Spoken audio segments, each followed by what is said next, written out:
General Motors doesn't expect significant US production of EVs until, well, not for a while. And they've come up with a reason for this. Their reasoning, well, it makes sense, but at the same time, it is a little bit concerning. Hello, my friends. Welcome to the channel. I'm the Electric Viking. Great to see you. My name's Sam Evans. I'm coming to you from Melbourne in Australia. Actually, just moved to Mount Dandenong. We have a house here on Mount Dandenong, and I'm going to share a video with you very soon of what's happened to this house, what the tenant did who was living here. It's kind of insane. If you walk out the door, in fact, if you walk out the doors, you'll fall to your death. Well, maybe not to your death, but you'll fall to some broken bones. So I'll share that video with you very soon. Now, General Motors. CNBC says that GM is slowly increasing production while others such as Hyundai, Tesla and Ford have been ratcheting up production of EVs, meaning GM, they think are falling behind. When General Motors launched the GMC Hummer EV in 2021, the automaker said it was a new benchmark for its vehicle development time. Now, production and sales pace of the truck have been anything but that. For starters, it's technically true they did launch it in 2021, but they only launched one. They made one. Seriously. Maybe that's why they called it the Edition 1. Yeah. The Detroit automaker sold only 854 of these vehicles in 2022. That's an average of 17 vehicles per week. Now, it's not because of demand. They have tens of thousands of pre-orders. People want it. They just aren't making many of them. Now, this includes some downtime at the production plant, so it hasn't all been production processes as normal. However, it's a long way and a far cry from the traditional production ramp up over several months, albeit in a new vehicle. I mean, it's going very slowly. Fairly or unfairly, the media have said very little. Strange. But it's not just the Detroit produced Hummer, it's all of GM's new EVs in the US as the company slowly ramps up production of vehicles on its new Ultium EV platform, which word is they may be considering using cylindrical cells now. Anyway, that's just a rumor. That may not be true. GM executives said Tuesday they don't expect significant production increases of the new EVs until the second half of this year, making the Hummer a nearly 2-year ramp up and causing production of the CATL Lyriq to be painfully slow at a plant in Tennessee. Now, I've been onto some of the General Motors forums.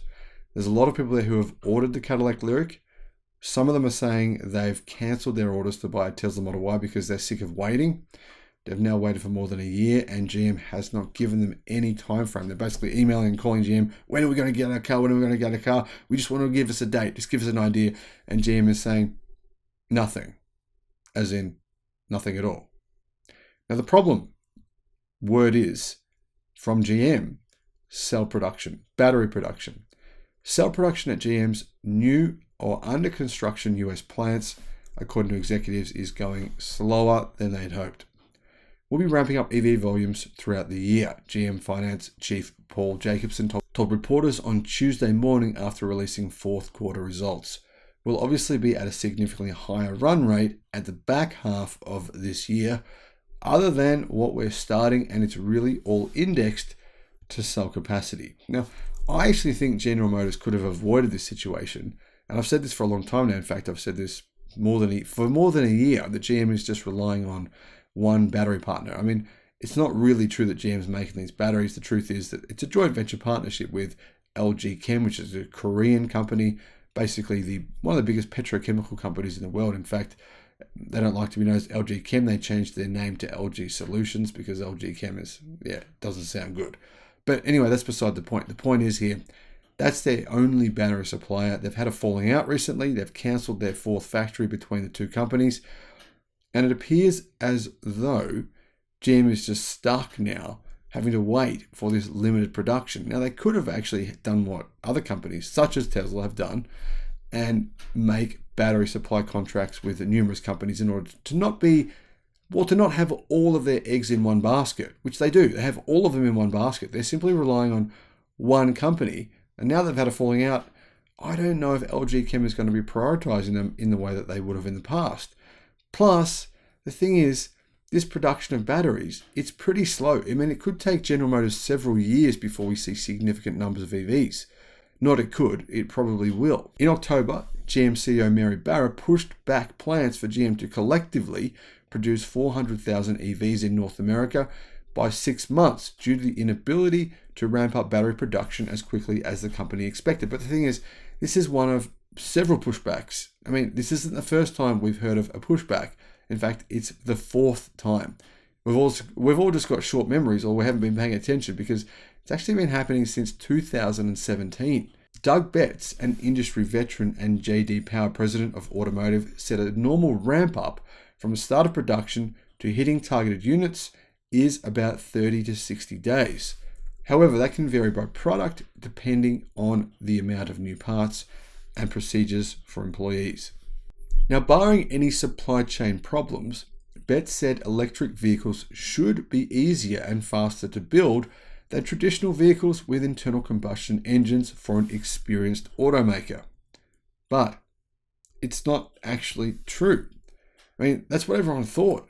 It really hasn't played out that way at all. Not for any legacy automaker. Barra said on Tuesday that the ramp up remains on track for the Ohio facility, in addition to construction completion of similar battery facilities in Tennessee later this year and Michigan in 2024.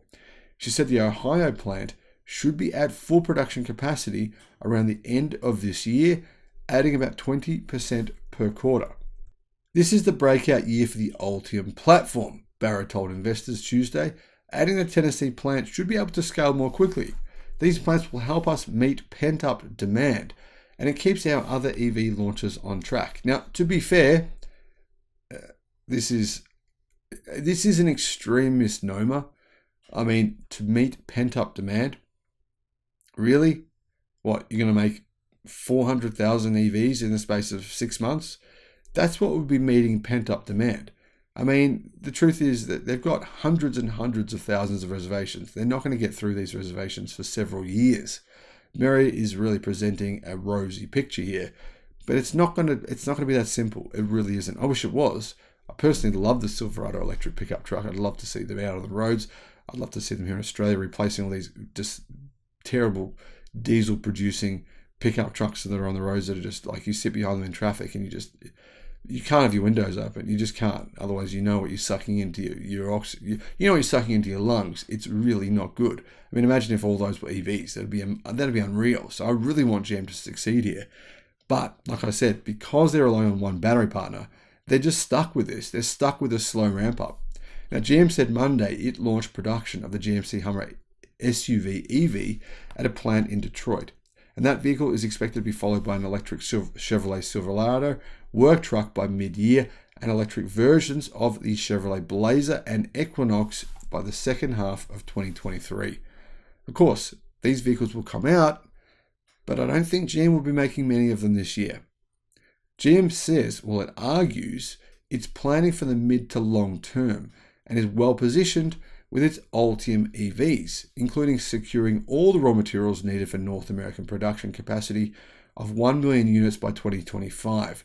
The company said Tuesday that it plans to invest $650 million in Lithium Americas in a bid to gain more access to lithium, a key component in EV batteries. So what they're basically doing is they're becoming a mining company. That's a good move, in my opinion. They're basically investing in a joint venture to extract lithium from a mine. This has been carefully cadenced, said Stephanie Brindley, principal automotive analyst at S&P Global Mobility, also signaling supply chain problems across the automotive industry. In the long run, they're going to be better off being careful about it. They're still in a good position to lead over time. Now, speaking of General Motors leading, this is the same company that got into bed with Nikola. When everyone on YouTube was making videos saying, what is GM doing? Nikola is a scam. And they were at the time. Trevor Milton was faking everything. This was the same company that just ignored all of that and was like, no, we want to capitalize on this. This is going to be great. We're going to invest in Nikola. It's going to be a joint venture partnership. They're the only ones that didn't realize what was really going on. So I do have to question how well they actually have planned out for their future. The reason that I say that is because of logic. I mean, aside from that investment, let's think about this on a real logical basis here. What else has GM done recently? Well, we've learned that they have invested nearly $1 billion in V8 engine development over the past, well, they've just spent that basically within the last few weeks. Why? I mean, what is that going to do for these V8 engines? Improve efficiency by 1%? I mean, it can't do any more than maybe 2% improvements. I just don't see V8 buyers caring about that. I don't hear any of them saying, please, we want a slightly more efficient V8 engine. I just don't see what the point of that is. In addition to that, we've also learned that GM has been secretly working on a hydrogen-powered fuel cell vehicle with Honda. In fact, they've been working on that for more than 7 years. And at no point during that 7-year period of time did GM say, well, actually, there's no demand for these vehicles. What are we wasting our time and money doing this for? So whilst GM they are dragging their feet a little bit, doesn't look like it, but they are. And at the same time, others such as Hyundai Motor and Ford plus Tesla have been ratcheting up production of EVs. Industry leader Tesla targets to produce 2 million electric vehicles this year. Ford, which ranked second in EV sales in the US last year, expects to increase production of the electric F-150 Lightning pickup truck. And they're working on a next generation platform, which will be cheaper, be able to use lithium iron phosphate batteries. Very, very important. Be able to use lithium iron phosphate batteries. I'm going to say that 50 times in a row because it's so important to their success. That's been the biggest reason for Tesla's success, right? LFP batteries. That's how they've made massive profits and massive numbers of cars. That is really what it comes down to. There's other factors, but that is the biggest factor.